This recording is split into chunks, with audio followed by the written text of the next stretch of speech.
सभी छात्रों का एक बार फिर हार्दिक स्वागत गणित दर्पण चैनल पर। आज का हमारा जो टॉपिक है वो है त्रिभुज का क्षेत्रफल। निर्देशांक दे रखे हैं तो त्रिभुज का क्षेत्रफल है वो किस ढंग से निकाला जाता है। बोर्ड एग्जाम के अंदर ऐसा प्रश्न पूछा जाता है, तो समझना है आपको अच्छे ढंग से। देखिए यहाँ पे मैंने एक एग्जाम्पल के तौर पर लिया है। ये जो फर्स्ट क्वेश्चन है वही है, आप देख लेना बुक के अंदर। तो ए निर्देशांक है वो 2 और 3 है, बी निर्देशांक -1 और 0 और सी का निर्देशांक है 2 और -4। ठीक है, अब इसको किस ढंग से दिखाना है, इसके लिए आपको एक फॉर्मूला याद करना पड़ेगा कि किसी त्रिभुज का क्षेत्रफल है वो कैसे निकाला जाता है अगर निर्देशांक दे रखे हैं तो यहाँ पे मैं फॉर्मूला लिख लेता हूं।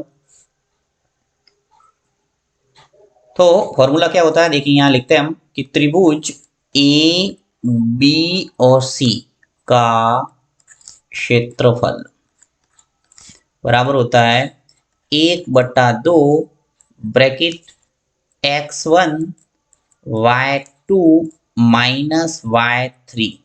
ठीक है, फिर प्लस x2 y3 -y1, फिर प्लस x3 y1 -y2।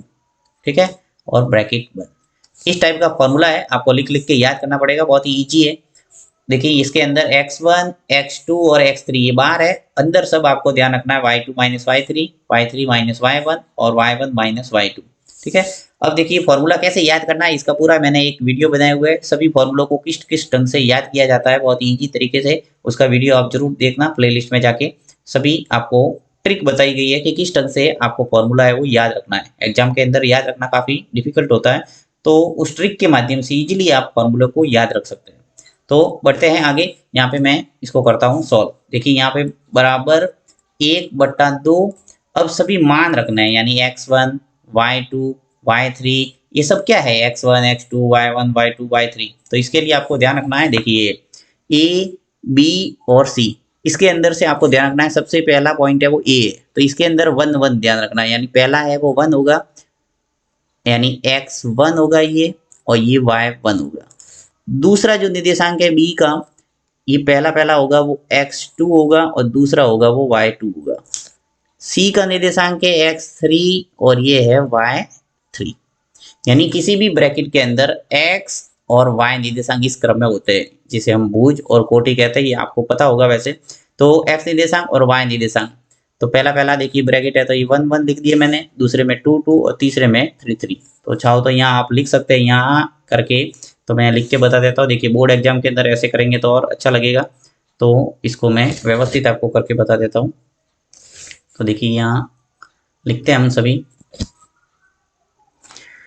कि यहाँ x1, अब देखिए x1 है वो क्या है 2, तो यहाँ आ जाएगा 2। फिर y1 क्या है,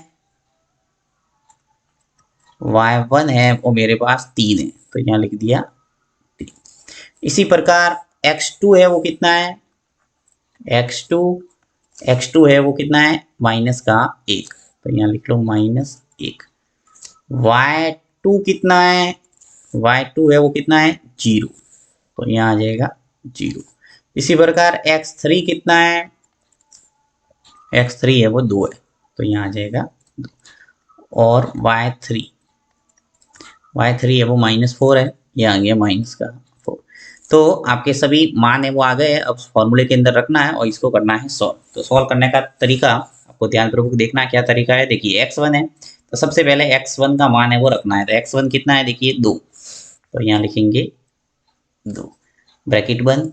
y2 -y3, और y2 का मान कितना है देखिए 0, और y3 है वो कितना -4।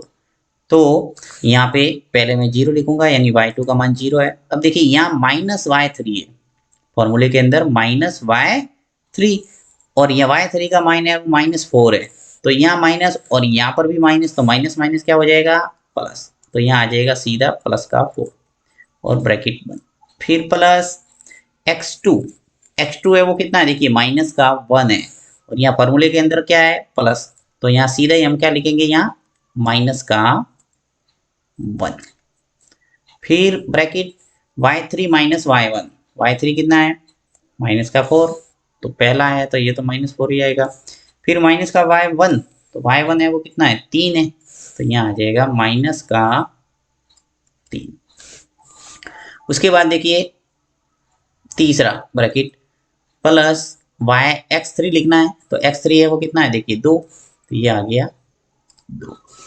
इसको थोड़ा इधर खिसकाता हूँ मैं।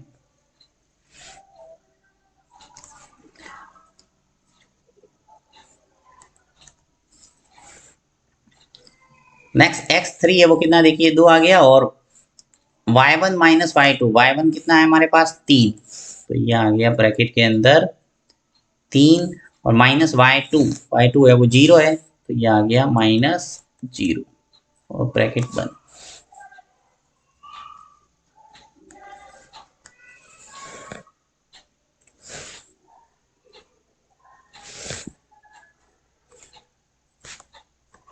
अब इसको सॉल्व करते हैं, देखिए 1/2, ये 2 ऐसे के ऐसे, 0 और 4 मिलके कितने होंगे 4 ही होंगे, तो ब्रैकेट के अंदर 4, फिर -1, ब्रैकेट वाली राशि है वो पहले हल करेंगे, तो -4 और -3 यानी माइनस माइनस जुड़ता है, तो माइनस का 7 हो जाएगा, ब्रैकेट बंद।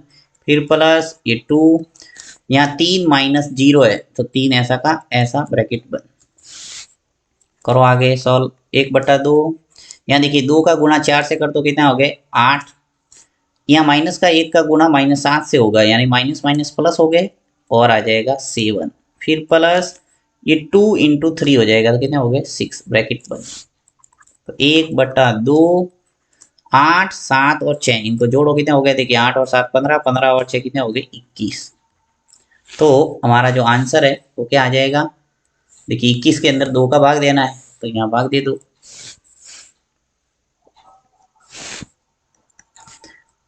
2 का भाग 21 में देंगे तो क्या आएगा 10.5, और यहाँ क्षेत्रफल है तो लिखना पड़ेगा वर्ग मात्रक। जब भी क्षेत्रफल निकालते हैं पीछे आपको वर्ग मात्रक लिखना है। तो ये हो गया इसका आंसर। जब भी निर्देशांक दे रखे हैं तो त्रिभुज का क्षेत्रफल है वो इस ढंग से आपको निकालना है।